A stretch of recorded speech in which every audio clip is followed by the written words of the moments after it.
Hello everyone, welcome to BISP Solutions. So today we are going to cover Accounting Standard Codification 705, 740 and 810. So 705, Accounting Standard Codification 705,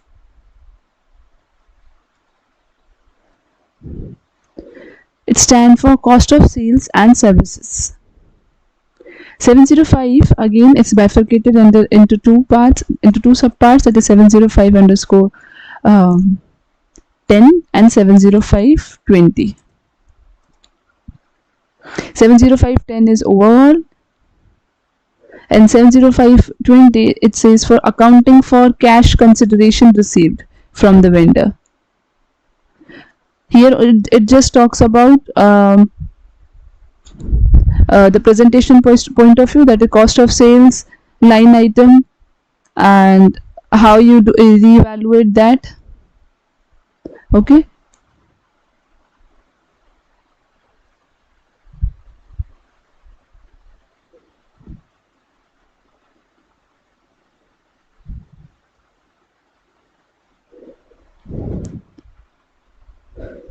So this standard provides guidance on accounting for expenses which are directly related to producing goods or providing services. It includes rules on how to recognize the consideration received from vendors, treating it as a reduction in the cost of acquired goods or services if certain criteria are met. Accounting Standard Codification 705 essentially ensures that the costs they are properly matched with the revenues they help generate in the correct accounting period. Now there are some key aspects as I defined 705.10, which talks about overall, which links to other guidance on cost of sales and services with the FASB codification, and 705.20 it's accounting for consideration received from a vendor, which addresses how to account for incentives which is received from vendors like cash or credits. Now vendor consideration, if you talk about, so 705.20 under 705 sub 20 subtopic,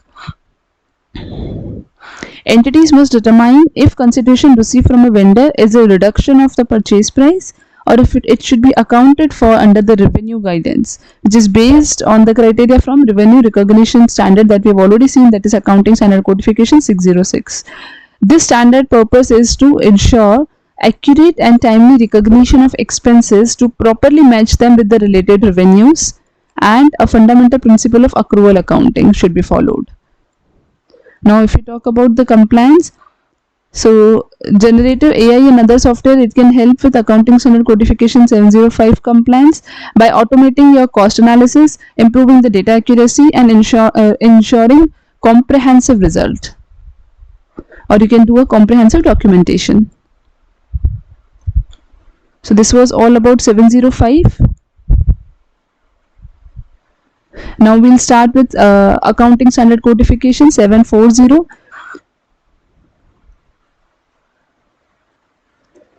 So 740 requires that the effect of changes in tax laws or rates can be recognized in the financial statement as of the date of enhancement or the enactment. So 740, that is your income taxes. It's again bifurcated into four. First it is 740.10, then it is 740.20, then 740.30 and 740.40. So 740.10 again talks about the overall standard. 740.20 it's an intra-period tax allocation. 740.30 it's a limited exception, or you can say other consideration of specific areas. And here it talks about the comprehensive income also, that is FX translation adjustment, changes in the pension fund status.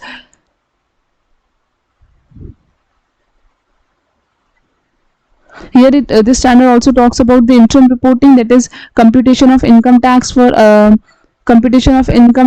interim periods. How will you compute it? Secondly, the requirements applicable to discontinued operations and unusual or infrequently occurring items which are related to the income taxes for interim periods. Here we also see the application of the income taxes computation to some specific situations. The new tax legislation and income tax provisions and the guidelines which are related to the new legislation. Special computation of income taxes for operations that are taxable in various multiple jurisdictions, and the interim period income tax disclosure requirements. So this all talks about the interim reporting. The standards also talks about like suppose if there is an income tax accounting, it's done on the basis of income tax accounting, either done on the basis of intra period minus you allocate the tax. Okay, this is talked about, this is discussed in accounting standard codification 70420, or if you say inter period minus tax allocation, so intra period, or you can say inter period, which is talked in 30 accounting standard code 740/30. So income tax return versus financial statement. Here it compares what IRS has said to tax and what FASB has said to GAAP. Now it also talks about the permanent differences, temporary differences. Now permanent differences are those differences which cannot be reversed in the future, which you can create it now but cannot reverse it in the future. These do not affect the deferred tax computation. It only affects the current tax computation.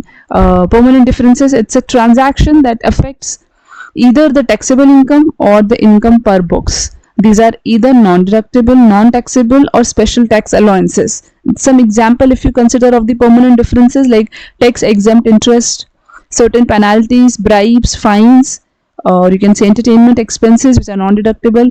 So suppose if I have paid fine of 5,000 to the traffic policeman for not following the rules. So if I am debiting in my P&L, I am showing debiting that particular expense, fines of 5,000, and claiming it as an expense, which is not disallowed by Companies Act, but as per Income Tax Act, this particular expense is disallowed. So that's why you see this revenue, you can, as per Companies Act, you can debit it, but when you file or prepare the P&L as per Income Tax Act, this fines cannot be is not a deductible expense. So you see the difference will be created as per the Companies Act and Income Tax Act. That is a 5,000 difference. So that's a permanent nature difference. Now, what are the temporary differences? These do affect the deferred tax computation. So these are the items that first recognized for financial statement purpose, they will be eventually be recognized for tax purposes, and vice versa is the case. These differences affect the future period and results either in deferred tax asset or deferred tax liability. There are 4 primary causes of temporary differences. So temporary differences, as I talked about, so it is either a deferred tax asset or liability. It can be reversed in future. Like you talk about the depreciation. Suppose as per Companies Act, your depreciation percentage that will be charged, here you will talk about SLM. So that means 20,000, 1 lakh asset value is there. In 5 years it needs to be or in 4 years it needs to be depreciated. Suppose asset value is 1 lakh. Life, you can consider it as 5. So depreciation will be 1 lakh divided by 5, that is 20,000.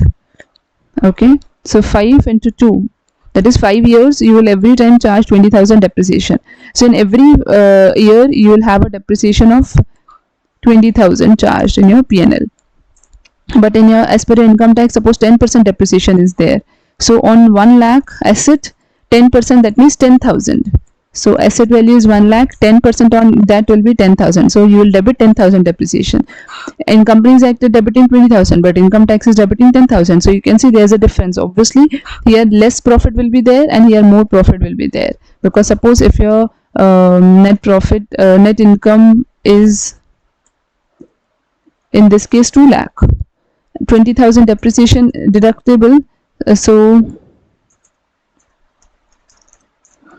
you will get 1,80,000 on this tax amount will be charged. But in this case, if 2 lakh is the net income, you will get a depreciation of 10,000 deductible and 190 will be your net profit, and on this tax percentage will be charged. So if you see 30% is the tax, so 54,000 as per Companies Act and 57,000. So 3,000 difference is coming, and that's a temporary nature difference. Temporary nature difference. Okay, this 3,000. So in this way, you, and these in the later of years, you will able to set off this difference. So there are some primary causes of the temporary differences. So if you talk about the primary causes for temporary differences, if it talks about that this is your taxable income, then this is your financial income,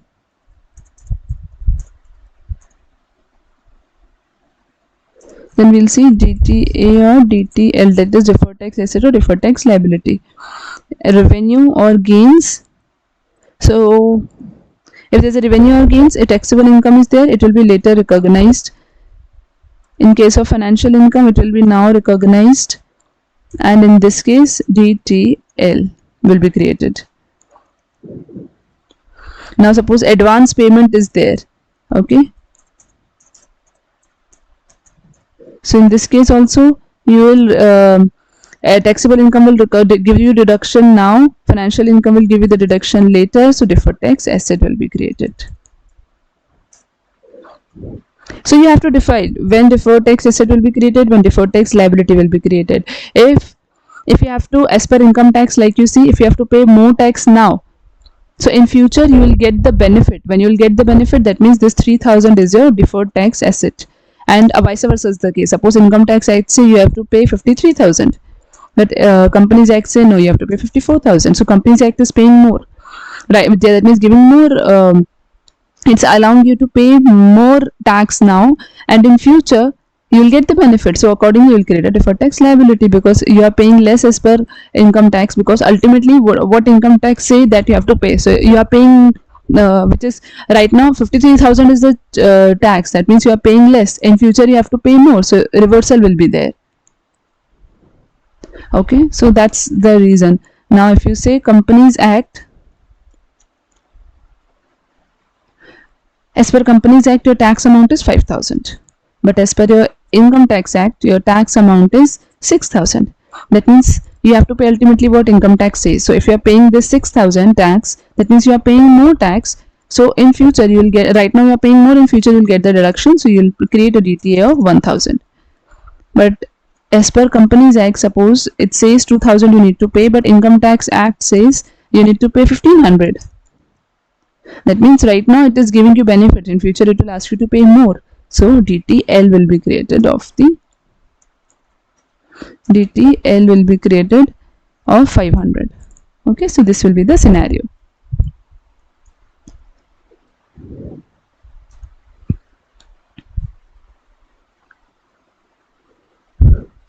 Okay, now moving on to the next standard and the last standard codification, that is Accounting Standard Codification 810, which talks about the consolidation. Now under that you have 81010, 81020, and then 81030. So you must be knowing these all are the consolidation methods. So you must be knowing from, if there's a line, so 0 to 30 to 50 to 80 and to 100. So when subsidiary and holding relationship will come, when holding company has invested or acquired more than 50% shares. If they have acquired more than 50% shares, then the other company becomes our subsidiary company. That means we have full control it, and consolidated financial statement will be prepared. But if the holding company has invested 50%, so the other company becomes our joint venture. In that case, in case consolidated financial statement is not prepared, 50% of the assets is required and proportional method needs to be applied. Now if it is less than 50%, less than 50 but more than 20, so in that case it will be equity method will be applied, and it should have a substantial interest. Okay, so in this case you see the ownership structure and then define what method of consolidation will be applied. Okay, so in this case if you see it is 0 to 30, so if it is more than 20, so here equity method. On 50 it will be joint venture. Here you will have subsidiary, and here also you will have subsidiary, and below this no consolidation, even nothing will happen. You won't show it also. Okay. Now, what is voting interest? So, control now means what? Control means when more than 50% of the investee stock has been acquired, or when control over an investee is established, a parent subsidiary relationship is said to be formed. So, that is your control. That means over 50% ownership. So, exceptions do not consolidate. So, subsidiary is a bankrupt, suppose a subsidiary is involved in a legal proceeding, or subsidiary operates under severe foreign restrictions. In that case, we do not consolidate even if it is 100% or more than 80% also. And controlling interest means, so an investor is said to have a controlling interest in the subsidiary when it owns more than 50%. Okay, non-controlling interest means it is that portion of the net asset of a subsidiary that is not attributable to parent. On the consolidated balance sheet, the NCI is reported at fair value in the equity net asset section separately from the parent's equity. Now, variable interest entity model is, these are the entities that either lack sufficient economic resources to support its operations, or does not have equity investors with voting rights, for example partnerships, LLCs, trust, corporations, or any other legal setups. Now, primary beneficiaries, like it is an entity that has significant impact on financial performance. It absorbs variable interest entity model expected losses and gets the expected residual returns of the VIEs. The primary beneficiary has the power to direct the activities of the VIE, that is variable interest entity model. Now, acquisition method means the accounting for an acquisition begins at the acquisition date. The investment is valued at the fair value of the consideration given or received, whichever is evident. So, the two important accounting features of this method are, first, the subsidiary's entire equity is eliminated, that is not reported when consolidating. Second, 100% of the net assets acquired, they are all reported at the fair value regardless of what is acquired. Now, suppose XYZ Corporation announces that it is going to buy a Ruby subsidiary company on August 15th, year 5. It has agreed to buy $1 lakh shares of its common stock. Now, according to the market price, that is December 15, transaction gets closed. Now, stock price gets changes to 22, and when it was announced, it was 18. Okay, so the acquisition price would be, so when transaction gets closed, the stock price is 22 and 1 lakh shares are there. Now, how will you record it? We will say investment in subsidiary. Investment will be 1 lakh into 22, and to cash account credit, that is 22 lakhs.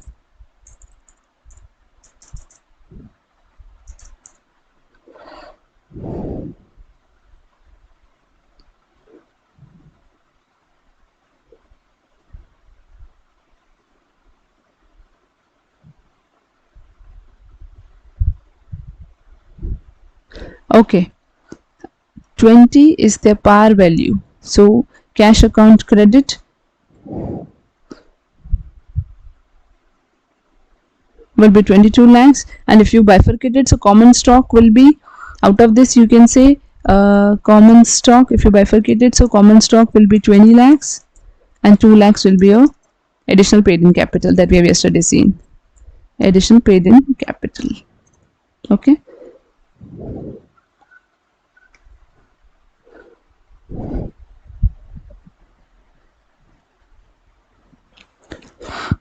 Now, last we'll see how we'll pass the eliminating journal entry. So we'll say common stock account debit, common stock account debit, additional paid in capital debit, retained earnings debit, balance sheet adjustments at fair value debit,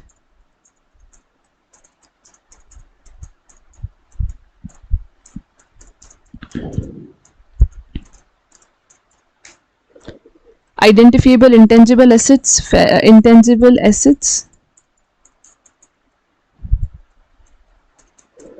which are identifiable, that is debit, and goodwill account debit. And you will credit non-controlling interest, or that is your minority interest,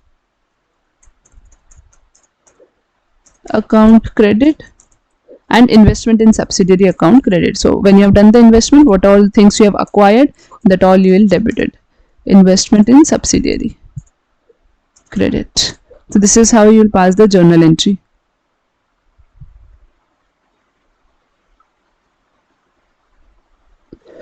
Yeah, so that's all for today. This is that's all we have covered in this standard talks about, that is consolidation 810. Then this is your income taxes, and this is your cost of sales and services.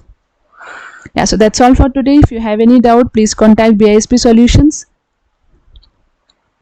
Thank you all for your time.